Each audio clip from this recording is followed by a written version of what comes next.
সংস্থার উদ্বোধন করিয়াছি, যাহার নাম নারী মঙ্গল সমিতি। তাই আপনাদের নিকট আমার বিনীত নিবেদন, আপনারা নিজ দুর্দশার কথা চিন্তা করিয়া আমাদের সহিত প্রতিজ্ঞা করুন।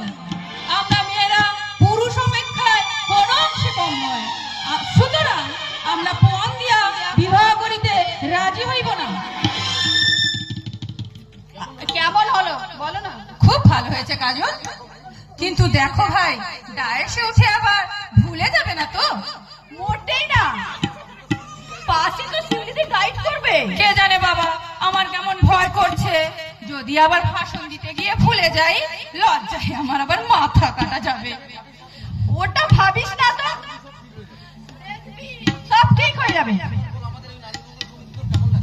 এখন তুই বল, আমাদের নারী কল্যাণ সমিতি কেমন লাগছে? খুব ভালো।